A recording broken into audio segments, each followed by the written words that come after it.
11-3.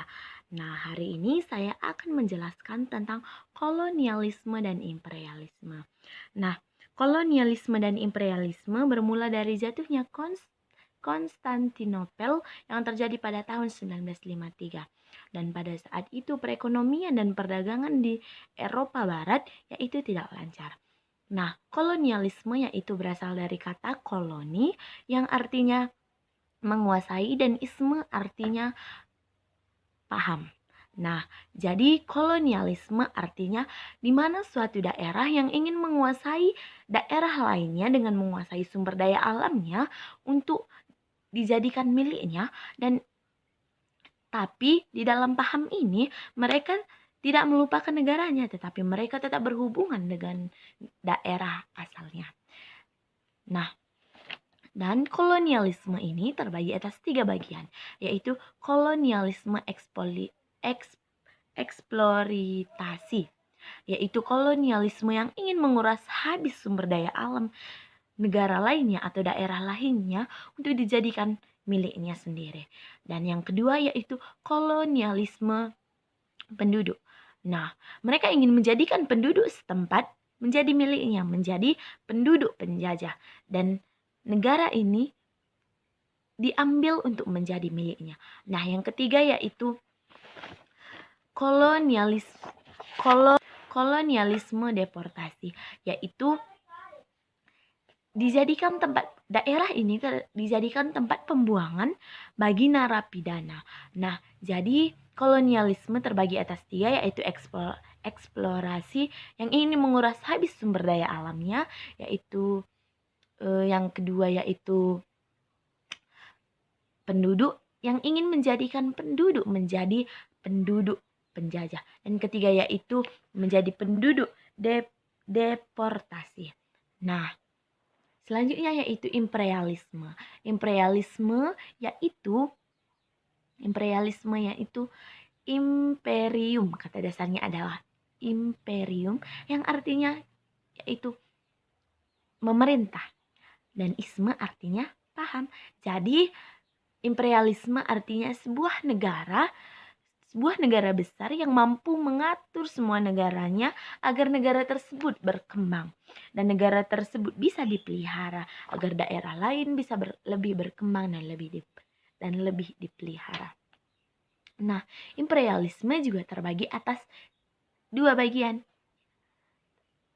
Yang pertama yaitu imperialisme kuno, yaitu imperialisme yang masih memakai revolusi industri, yaitu revolusi 3G, yaitu gold, glory, dan gospel.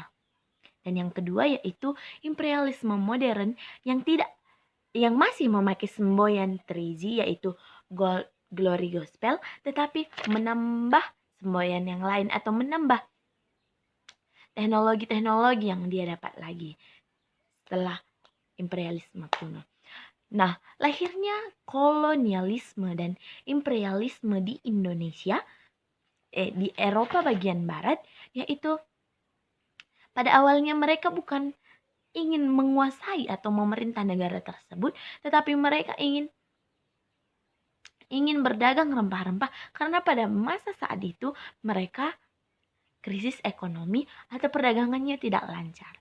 Dan faktor-faktor yang menyebabkan adanya kolonialisme dan imperialisme pada masa Eropa bagian barat ini, yaitu faktornya yaitu didorong oleh semboyan 3G tadi. Yang pertama yaitu gold yang berhubungan dengan perak dan emas, yaitu yang ingin menguasai atau ingin mendapat keuntungan dan kekayaan pada masa itu. Mereka memburu bahan tambang seperti emas dan perak agar mereka bisa mendapatkan kekayaan dan keuntungan yang sebesar-besarnya. Karena tujuan kolonialisme yang pertama yaitu menguras habis semua sumber daya alamnya. Dan yang kedua yaitu glory. Setelah mereka mendapatkan kekayaan, setelah mereka mendapatkan kekuasaan, mereka ingin mendapatkan kejayaan juga, yaitu glory, kejayaan. Mereka mereka hanya mementingkan daerah mereka sendiri. Mereka ingin mendapatkan kejayaan, kekuasaan, dan kekayaan sekaligus. Semua yang mereka inginkan harus tercapai pada masa saat itu. Dan yang ketiga yaitu gospel yang berhubungan dengan visi misi yang berhubungan dengan agama. Dan pada saat itu mereka menyebarkan agama Kristen dan Katolik. Nah, jadi faktor pendorongnya pada masa imperialisme kuno itu yaitu 3G tadi, gold, glory, dan gospel. Yaitu kejayaan, kekuasaan, kekayaan, dan sambil menyebarkan agamanya.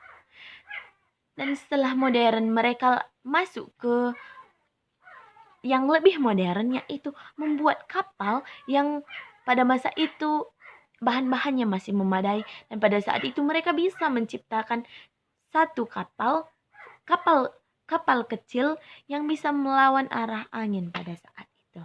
Nah, pada saat modern itulah mereka sudah bisa menciptakan kapal kecil yang bisa melawan arah mata angin.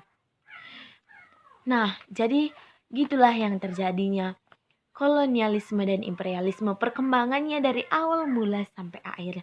Awalnya mereka krisis ekonomi dan mereka ingin menjual rempah-rempah pada saat itu tetapi tidak lancar. Jadi mereka faktor pendorongnya yang masa kunonya itu 3G tadi.